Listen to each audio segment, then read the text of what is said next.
오늘 설교 말씀은 내일을 넘어 희망으로라고 하는 제목을 가지고 2020년도 임팩트 데이와 또 저희 교회가 오늘로 교회 선교 67주년을 맞는 정확한 날입니다. 그래서 그런 의미에 맞춰서 오늘 설교 말씀을 준비를 해 보았습니다. 세계 인구의 약 20%의 사람들이 이 심각한 우울증을 경험을 하게 된다고 해요. 통계적으로. 염려하고 또 우울하고 또 절망한 또 그런 일들이 이제 있게 되는 것이죠. 직장에 대해서 또 자녀에 대해서 이 건강과 죽음에 대해서 또 재정적인 문제에 대해서 여러 염려거리들이 있는 것입니다. 특별히 요즘은 코로나 블루라고 하는 말이 있어서 이 코로나 바이러스보다 더 무섭다고까지 이야기하기도 합니다.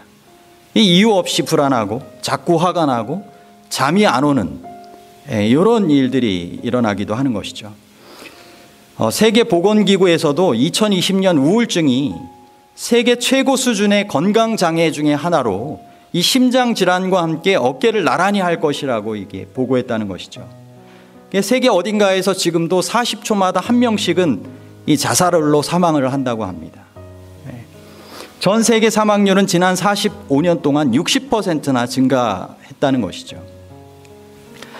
그래서 사람들이 이런 약물을 남용한다든지 항우울제를 과다 복용하든지 알코올 중독에 빠진다든지 이런 자살을 한다든지 이런 문제들이 점점점 연쇄적으로 일어나는 것입니다. 그리스도인들은 예외일까요? 그리스도인들에게도 여러 슬픔과 분노와 두려운 그러한 고통 속에 빠져들 때면 갖게 되는 질문은 주여 왜 하필 저입니까? 제가 무슨 그렇게 큰 죄를 지었습니까? 이런 원망과 불평과 절망을 할 때가 있죠. 근데 회개를 통하여 주님을 더 끝까지 부여잡고 믿음의 삶을 신실하게 살아야 할 때가 바로 그때인 것입니다. 특별히 믿을 만한 성경을 통해 이 살아계신 하나님의 이 약속을 굳게 붙잡아야 하는 것이죠. 미국에서 어느 명문대학 연구자들이 이 중추신경제의에 대하여 연구를 하고 있었습니다. 견딜 수 있는 스트레스의 한계점이 어디인가? 과연 사람이 죽지 않고 감당할 수 있는 스트레스의 한계가 어디까지일까? 그래가지고 사람을 데리고 시험을 할 수 없어가지고 뭐를 실험 대상으로 삼았어요? 이 어린 양을 실험 대상으로 삼았습니다. 12개의 사료통이 있는 우리에다가 한 마리의 양을 넣고는 각 사료장에다가 전기 충격 장치를 준비를 했습니다. 그래서 이 사료통에 있는 이 건초를 먹고 있을 때 양에게 전기 충격을 줘봤어요. 그때 이 불쌍한 이 새끼 양이 움찔거리더니 절뚝거리면서 도망가더라는 것입니다. 그 새끼 양은 충격을 받지 않은 곳으로 이제 갔어요. 충격을 받은 곳으로는 절대로 돌아오지 않았습니다. 계속해서 이 모든 사료통에 이제 충격을 주다 보니까 나중에 이 양이 그 스트레스 양을 견디다 못해 신경이 파괴되어서 죽음에 이르고 말았다는 것입니다. 스트레스 수준이 너무 감당하지 못할 만큼 힘들어서 실제적으로 죽게 된 것이죠. 이 연구자들은 그 다음에 이 새끼 양의 쌍둥이 한 마리를 다른 이제 새로운 실험으로 우리에다가 넣었습니다. 한 사료장의 건초를 이렇게 씹어먹기 시작하는 이 쌍둥이 다른 양에게 전기 충격을 동일하게 주어 보았어요. 그런데 즉각 새끼 양이 달아났는데 이 양에게는 어미를 보여주었습니다. 그랬더니 이 새끼 양이 어디로 달아났냐면 어미에게로 달아나더라는 것입니다. 근데 연구진이 놀랍게 된 것은 이 어린 양이 몇 분 뒤 어린 양의 어미 양의 호의를 받는다라고 하는 것을 알고는 충격을 받았던 그 사료장으로도 다시 먹을 것을 찾으러 돌아가더라는 것입니다. 다시 충격을 줬지만 동일하게 새끼 양은 어미 양을 한번 쳐다보고는 계속 먹게 되었다고 하는 것이죠. 짐이 무겁고 또 이런 정말 어려움이 있을 때 양에게도 어미 양이 필요했던 것처럼, 큰 힘이 되었던 것처럼 사람에게도 이런 스트레스가 너무 극에 달하고 또 우리의 삶의 짐이 너무 무겁고 이르러 오는 정말 고통과 좌절, 그런 것들이 짓누를 때 우리에게는 피난처 되시는 분의 존재가 필요하다는 것입니다. 여러분, 그러면 인생의 피난처 되시는 분은 누구실까요? 성경에 그것은 분명하게 약속으로 주어져 있을까요? 여러분, 인생 최악의 위기는 혼자라고 느낄 때입니다. 가족이 있는데도 불구하고 나 혼자라고 느낄 때입니다. 주변에 사람들이 분명히 정말 말하기만 하면 도울 수 있을 만한 사람이 있는데도 그 누구도 나를 도울 수 없다라고 절망하며 그저 자기 혼자라고 느낄 때입니다. 그런데 하나님께서는 결코 우리를 고아처럼 혼자 버려두지 않으신다라고 약속하셨습니다. 요한복음 14장 16절로 18절, 예수님께서 하늘로 승천하시기 전에 제자들과의 시간 가운데 약속하신 말씀입니다. 내가 아버지께 구하겠으니 그가 또 다른 보혜사를 너희에게 주사 영원토록 너희와 함께 있게 하리니 그는 진리의 영이라. 세상은 능히 그를 받지 못하나니 이는 그를 보지도 못하고 알지도 못함이라. 그러나 너희는 그를 아나니 그는 너희와 함께 거하심이요 또 너희 속에 계시겠음이라. 내가 너희를 고아와 같이 버려두지 아니하고 너희에게로 오리라. 성경에 보면 이 선한 목자와 양의 비유를 통하여서도 말씀하셨죠. 주님께서는 우리의 선한 목자가 되셔서 양을 위하여 생명까지 아끼지 않고 버리셨다라고 분명하게 말씀을 하셨습니다. 그와 마찬가지로 주님께서는 우리를 위하여 이 보혜사 성령님을 약속하시면서 우리를 고아처럼 버려두지 아니하고 너희에게로 성령님을 보내셔서 성령의 역사를 통하여 함께 하시겠다라고 분명하게 말씀하신 것입니다. 여러분, 그러므로 위로자 되시고 보호자 되시고 우리의 심령에 정말 세상이 줄 수 없는 평안을 주시고 우리의 모든 삶의 시련 가운데 피난처가 되시는 성령님의 역사하심 가운데 우리가 예수님과 동행하는 삶을 축복으로 경험하며 살아갈 수 있게 되기를 간절히 바랍니다. 네. 여러분, 예수님의 그러한 마음이 어떤 마음이실까요? 생애의 빛 100쪽에는 이렇게 기록을 하고 있습니다. 그대들의 소원과 기쁨과 슬픔과 염려와 두려움을 하나님 앞에 내어 놓으라. 그대들은 그를 괴롭게 하거나 피곤케 할 수 없다. 그대들의 머리털까지 세시는 그는, 무엇까지 세신다고요? 머리털까지 세시는 그는 당신의 자녀들의 요구에 대해서도 무관심하지 않으신다. 주님께서는 이 참새 한 마리도 땅에 떨어지는 것, 그 모든 것들을 다 바라보시고 친히 주관하고 계신다고 하셨어요. 주는 가장 자비하시고 긍휼히 여기시는 자신이라. 그의 사랑의 마음은 우리의 슬픈 일을 보거나 그 슬픈 일에 대한 말만 들어도 민망히 여기신다. 우리의 마음을 번뇌케 하는 것은 무엇이든지 그에게 내어놓으라. 그가 감당하시기에 너무 과대한 것은 없나니 대개 그는 세계들을 붙드시고 우주의 모든 사건들을 관리하시는 이십니다. 다소라도 우리의 평강에 관계되는 일은 그것이 아무리 사소할지라도 그가 주목하지 않으시는 것은 없다. 여러분, 이 온 세계를 붙드시고 정말 우주의 모든 사건을 관리하시면서도 동시에 인간 한 개인의 평강에 관한 일에 아무리 사소한 것이라도 그분께서 주목하시지 않는 것은 없다는 것입니다. 우리의 경험 중에 어떠한 사건이 너무나 흉악하다고 하여 그것을 보시지 않으시는 것이 없고 아무리 복잡한 문제라도 그가 풀기에 너무 어려운 것은 없다.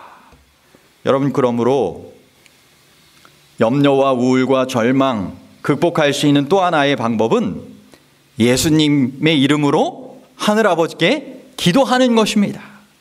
여러분, 고통스러울 때 하늘의 평안을 구하시길 바랍니다. 불안할 때 침착한 마음을 달라고 구하시길 바랍니다. 걱정될 때 주님의 위로와 소망을 달라고, 새 힘을 달라고 기도하시게 되기를 바랍니다. 여러분, 이 세상에서 여러 해결 방법을 찾을 수 있어요. 건강한 식단, 적절한 운동. 여러분, 그런 것이 우리의 이 육신적 생명을 이 땅에서 이렇게 일부 연장을 해줄 수는 있지만 그것이 영원한 생명을 보장해 주지는 않는 것입니다.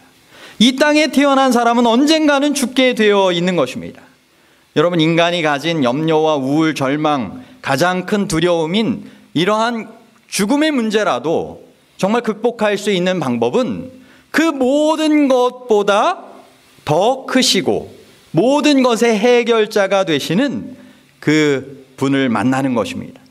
여러분, 주님을 만날 때 일시적인 생명이나 행복이 아니라 영원한 생명과 행복이 약속되어 있는 것입니다. 이 죄악 세상에서의 삶을 영원히 산다는 것도 축복이 아닐 것입니다. 새하늘과 새 땅에서의 삶을 주님께서 친히 하늘집을 준비해 주시고 우리를 초청하시며 우리에게 약속하여 주시는 것입니다. 여러분, 그분 안에서 희망을 가질 수 있지 않을까요? 예. 여러분, 예수님의 재림의 날은 그러므로 내일을 넘어 희망을 찾는 우리에게 있어서 너무나 중요한 날입니다. 그런데 그리스의 철학자가 시간은 모든 것을 지울 것이다 라고 한 말이 있는데, 사람들은 시간이 흐르면서 자꾸 중요한 것들도 잊어버리는 경향이 있습니다. 그래서 사진이 남는다, 야, 좀 사진 찍자, 이런 이야기를 좀 하기도 하죠. 쉽게 찍어놓지 않고 기록을 남겨놓지 않으면 잊혀져 버리는 것입니다. 그런데 하나님께서 특별히 우리에게 있어서 잊지 말아야 할 가장 중요한 성경의 약속으로 무엇을 허락하여 주셨어요? 예수님의 재림입니다. 여러분, 이 세상이 노아 홍수 이후에 그대로 있다고 하여서 예수님의 재림이 이루어지지 않을 사건인 것처럼 잊어버리고 그저 살아가면 되지 않는 것입니다. 여러분, 예수님이 오신다라고 하는 것은 정말 최고의 소식이 되는 것을 우리가 기억하고 그날을 위하여 준비하고 그날을 다른 이들에게도 증거하는 삶을 살아야 할 것입니다. 여러분, 예수님 재림의 날은 심판의 날이기도 합니다. 그런데 그 심판이 정말 주님을 믿는 선택을 하는 사람들에게는 너무나 큰 복음의 날입니다. 여러분, 그날 하나님의 공의와 자비가 드러나게 될 것입니다. 요한복음 15장 3절에 전 우주가 이러한 노래를 부를 것이라고 했는데요. 하나님의 종 모세의 노래, 어린 양의 노래를 불러 이르되 주 하나님 곧 전능하신 이시여 하시는 일이 크고 놀라우시도다. 만국의 왕이시여 주의 길이 의롭고 참되시도다. 여러분, 주님께서 우리의 구원을 위하여 더 이상 하실 수 있을 만한 일을 남겨두실까요? 아니면 모든 하실 수 있는 일을 다 하셨을까요? 하실까요?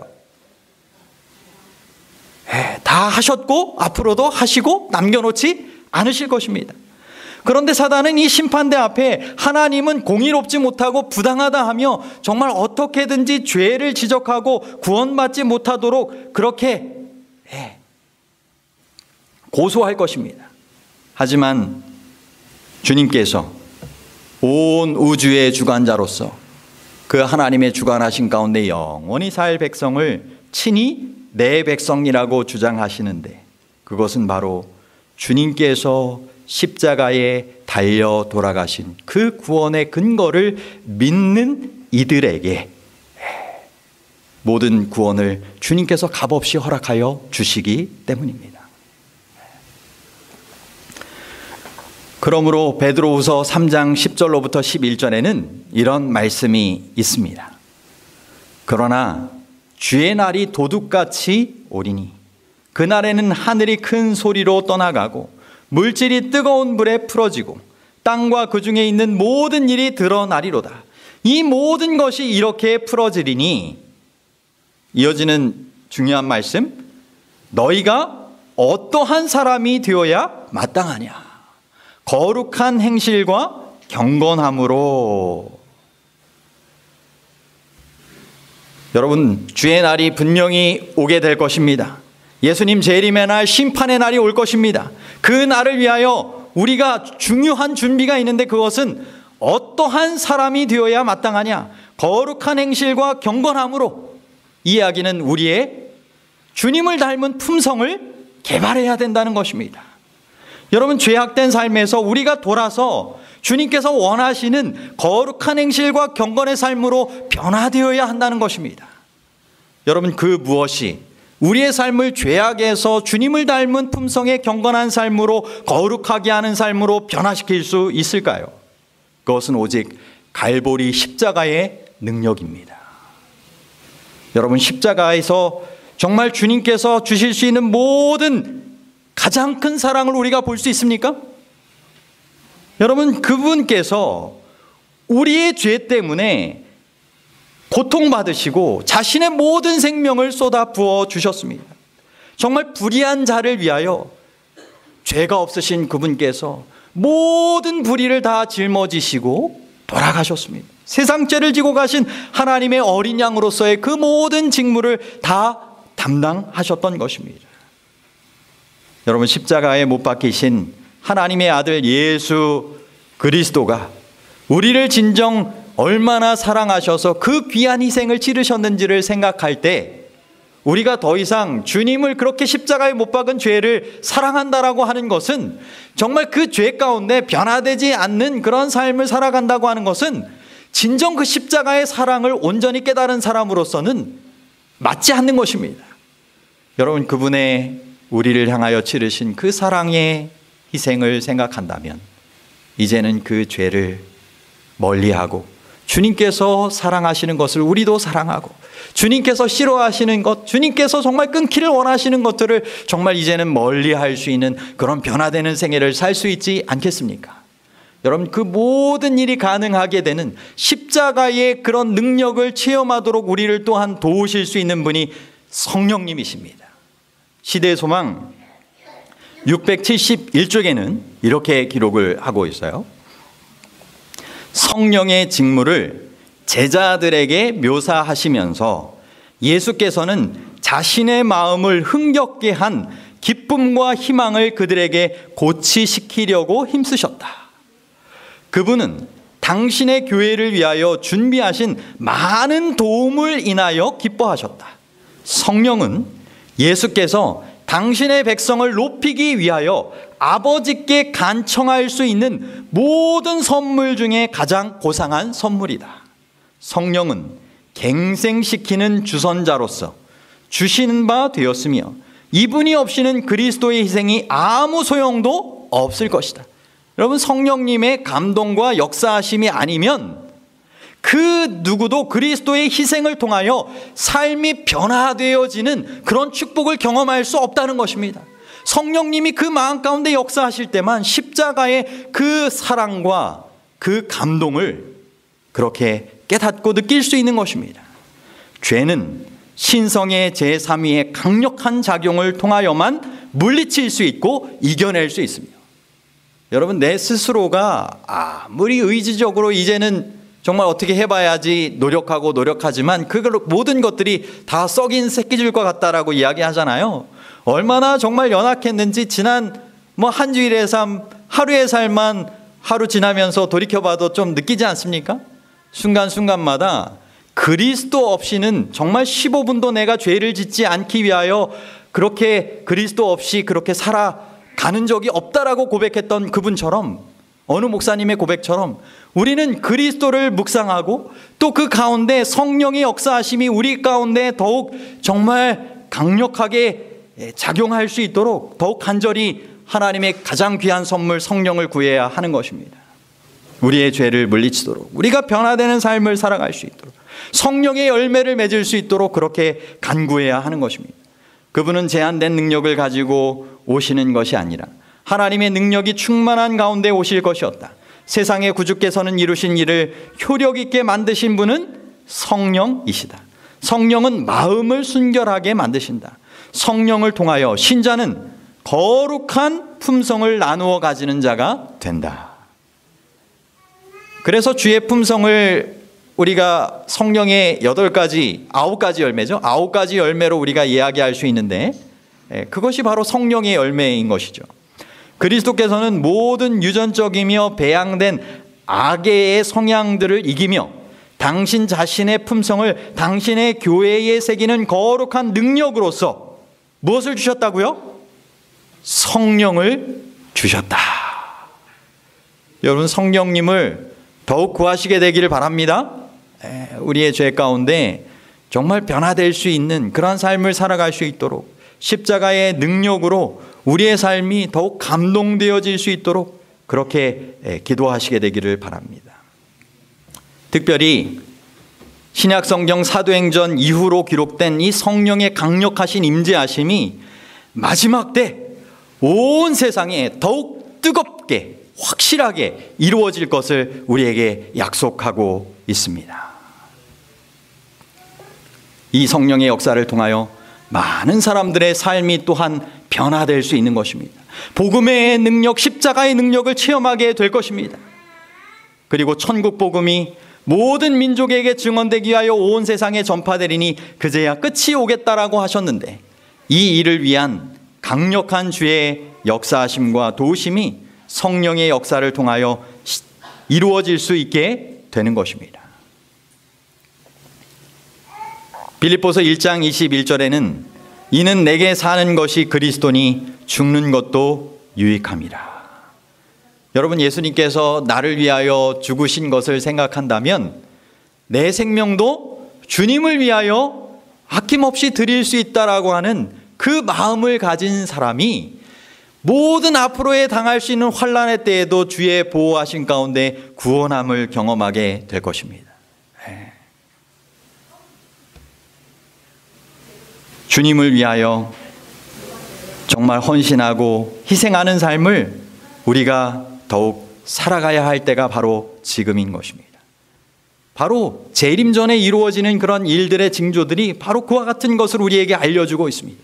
성령의 역사하심을 지금 구해야 하는 것은 성령이 이제는 떠나가는 때가 임박했기 때문입니다. 위대한 예언자들 276쪽에서 278쪽 영문 내용에 보면 인간의 어떤 약으로도 치료할 수 없는 슬픔이 이 세상에 이르러 올 때가 가까이 오고 있다. 하나님의 성령은 어떻게 되고 있다고요? 떠나가고 있다. 바다와 육지에서 재난이 꼬리를 물고 계속해서 일어나고 있다. 우리는 얼마나 자주 지진과 태풍의 소문과 화재와 홍수로 인한 인명과 재산의 큰 손실에 대한 소문을 듣고 있는가? 여러분, 요즘 코로나 때문에 모든 게 좀 더 뉴스처럼 앞에 그 뉴스로 나오지 않아서 그렇지 코로나 재앙도 받지만 또 다른 이런 자연재해에 어려움을 당하는 많은 여러 세계 곳곳의 사람들이 있습니다. 얼마나 정말 예수님의 임박한 재림을 우리에게 알려주고 있습니까? 표면상으로는 이 재난들은 인간이 전혀 제어할 수 없는 혼란스럽고 무질서한 자연의 힘에 변덕스러운 돌발 사건인 것처럼 보이나 그 가운데서 하나님의 모든 목적을 읽을 수 있다. 하나님의 분명한 목적이 있다는 것입니다. 그것들은 하나님께서 남녀들로 하여금 위험을 느끼도록 각성시키는 매개물이다. 여러분, 이런 일들을 통하여 깨어나라는 것입니다. 여러분, 코로나를 통해서도 여러분 영적으로 각성되어지는 깨어나는 그런 경험을 가지셨습니까? 갖고 계십니까? 여러분, 지금이야말로 이제는 깨어나 준비해야 할 때가 되는 것입니다. 특별히 마지막 때 이 세상의 환난이 정말 더 극심하게 이르러 올 때 우리의 피난처 되시는 주님을 찾도록 이러한 시가 우리의 영혼의 언어가 되게 하라고 이야기를 하고 있습니다. 내게 다른 피난처 없으니 의지할 곳 없는 내 영혼 주께 매어 달립니다. 오 나를 홀로 두지 마옵시고 붙들어 주시고 위로해 주옵소서. 오 나의 주님이시여 생애의 폭풍이 지나기까지 나를 숨겨주시고 하늘 포구까지 안전하게 인도하사 마침내 내 영혼을 받으시옵소서. 여러분, 피난처 되신 주님을 더욱 의지하시고 그분께 이와 같이 나의 오늘 하루의 피난처, 내 삶의 앞으로의 삶의 피난처가 되어달라고 간절하게 기도하시며 사시게 되기를 바랍니다. 예수님 재림의 날, 심판의 날 그분을 피난처로 삼고 구세주로 삶은 이들은, 성령의 역사를 정말 간구하며 살아간 이들은 구원받아 영원한 생명에 함께 참여하게 될 것입니다. 여러분, 특별히 재림 전에 이루어야 할 복음 전파의 사명이 있다라고 하는 것을 우리가 기억을 해야 할 것입니다. 저희가 전에 이 북한에, 특별히 한국 땅에 이 복음이 어떻게 받아들여지게 되었는지에 대해서 이야기를 하면서 하와이로 이민 가게 되었던 이 이흥연 손흥조 씨에 대한 이야기와 또 고국으로 돌아오던 이 손흥조 씨에게 함께 만난 바 된 임기반 씨에 대한 이야기는 이미 드렸습니다. 그리고 그들에게 복음을 전했던 이 구니야 히데 일본인 목사님에 대해서도 이야기했습니다. 그런데 그 위에 두 사람만 더 올라가 보면 아시아에 어떻게 복음이 처음으로 전해지게 되었는지에 대한 역사가 나오게 됩니다. 그것이 바로 1888년 홍콩항에 도착하였던 이 아브라함 나루라고 하는 분을 통하여 이루어지게 됩니다. 여러분, 성령의 역사하심을 우리가 경험해야 될 텐데 그것은 나만의 구원이 아니라 선교사 정신으로 충만해져서 영혼을 구원하기 위하여 정말 힘써 일하는 이들에게 성령의 충만한 역사가 임하겠다라고 약속되어 있는 것입니다.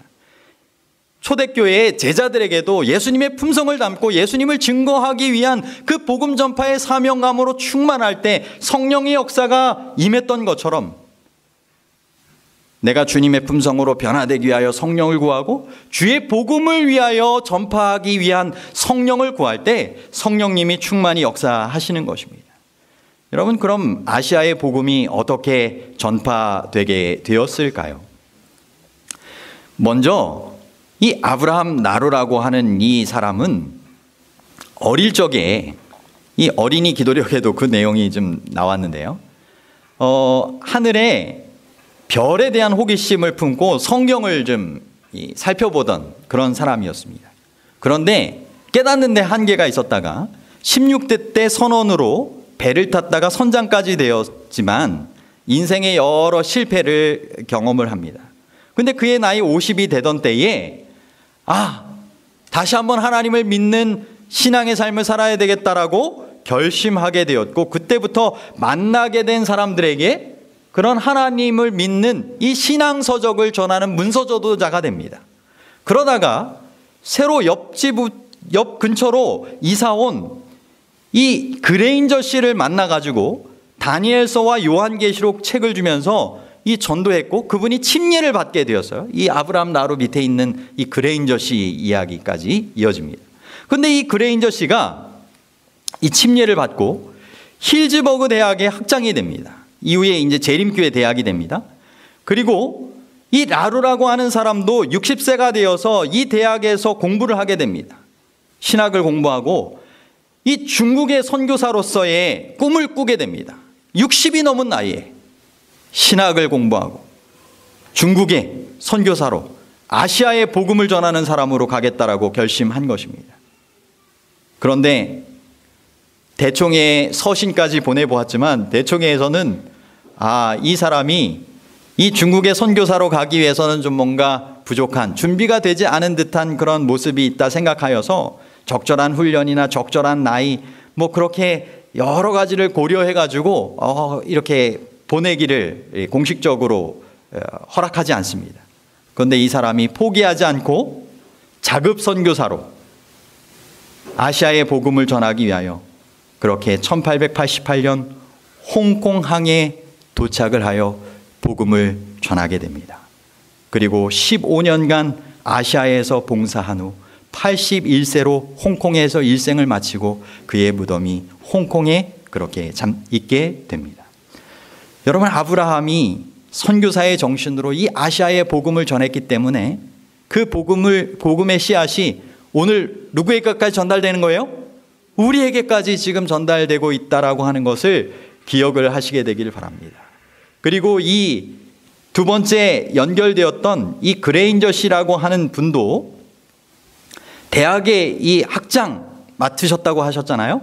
그런데 이분에게 연결된 이 일본인이 있었습니다. 그래서 일본에 와서 영어를 가르쳐 달라고 하게 되어서 이분이 일본에 가서 영어를 가르치면서 이 복음을 전하는 가운데 누구를 또 전도하게 된 거예요? 이 구니야 히데라고 하는 분을 전도하게 되면서 이 한국 땅에도 복음이 전파되게 된 것입니다. 여러분, 그런 면에서 생각하면 우리도 복음의 빚진 자로서 누군가에게 복음을 또한 나누어 주어야 할까요? 우리가 할 수 있는 서적을 통하여서든지 우리의 삶을 통하여서든지 여러 할 수 있는 방법을 통하여 주의 복음을 전해야 하는 것입니다. 특별히 지난주에 이 코로나 바이러스로 인한 세계 선교의 변화에 대하여 한 그 대담 이 인터넷 프로그램에서 북아시아 태평양 지회장 김시영 목사님과의 그러한 이 대화의 시간이 있었어요. 여러분, 이 세상의 역사를 통해 볼 때 이 목사님께서 이 강조하신 이야기 가운데 보면 인간의 위기는 하나님의 기회이다. 그래서 1830년대에서 1840년대 세계의 경제 침체와 공황이 있었을 때 재림운동이 일어났고 재림교회가 태동하게 되었다. 그리고 1880년대부터 90년대 또한 세계 경제에 어려움이 있었는데 그때 믿음으로 말미암는 의의 운동이 일어나서 세계적으로 선교사를 파송하고 세계 복음 전도의 부흥을 경험하게 되었다.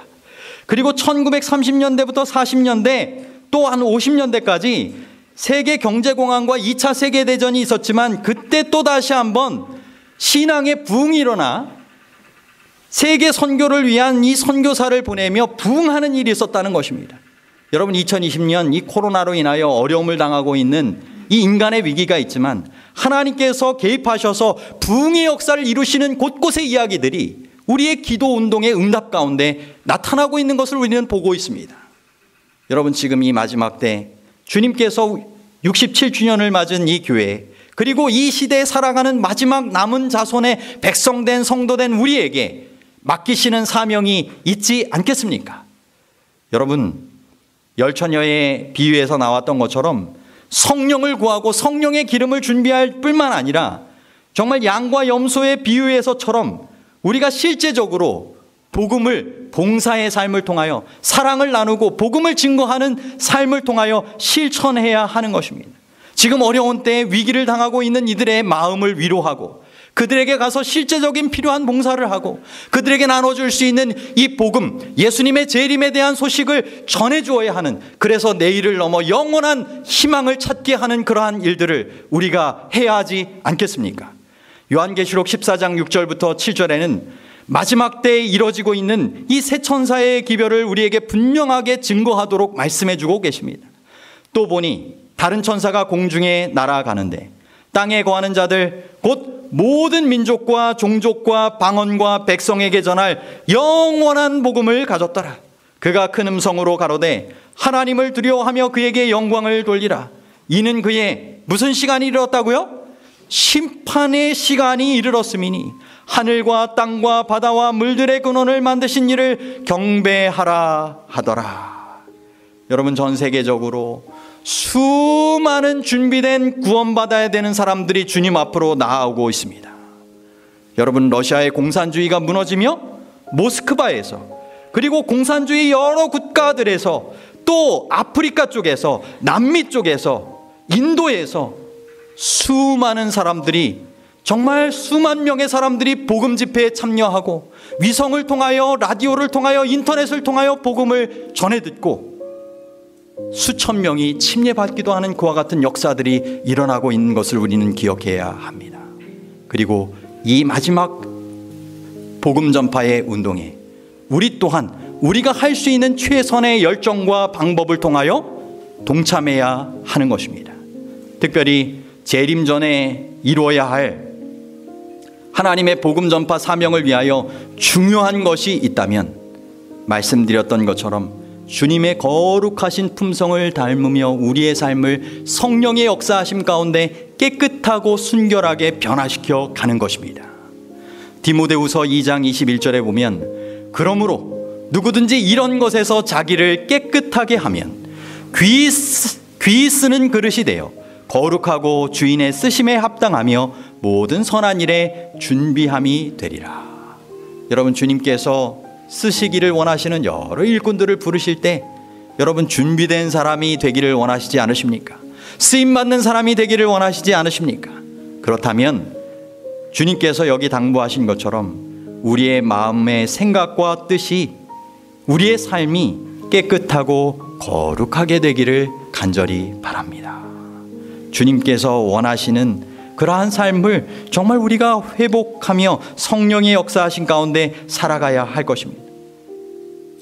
시대의 소망 556쪽에는 거룩함이란 하나님께 전체를 바치는 것이며, 하나님께서 우리에게 전체를 주셨듯이 우리도 어떻게 한다고요? 전체를 그분께 드리며 마음속의 하늘의 원칙에 마음과 생애를 완전히 복종시키는 것이다. 마음속에 있는 하늘의 원칙에 마음과 생애를 완전히 복종시키는 것이다.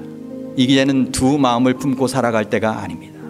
오직 한 마음으로 표대를 향하여 주의 재림의 날을 위하여, 주의 주신 사명을 위하여 더욱 신실하게 주님께서 원하시는 그와 같은 삶을 살아가야 할 것입니다. 그럴 때 내일을 넘어 희망으로 나아가는 주인공이 될 것입니다. 하나님께 쓰임받고 맡게 되는 예수님의 재림을 통하여 끝없는 즐거움과 변함없는 평화와 영원한 행복의 주인공이 될 것입니다. 그리고 저희뿐만 아니라 저희를 통하여 함께 이 책자를 나누고 또 우리의 삶을 통하여 또한 증거하게 되는 그러한 모든 이들이 함께 내일을 넘어 희망으로 준비된 그 경험을 함께 나눠 가져야 되지 않겠습니까? 여러분, 그 일을 위하여 더욱 기도하시며 함께 협력할 수 있는 우리 모두가 되시게 되기를 간절히 바라면서 오늘 말씀을 마치도록 하겠습니다.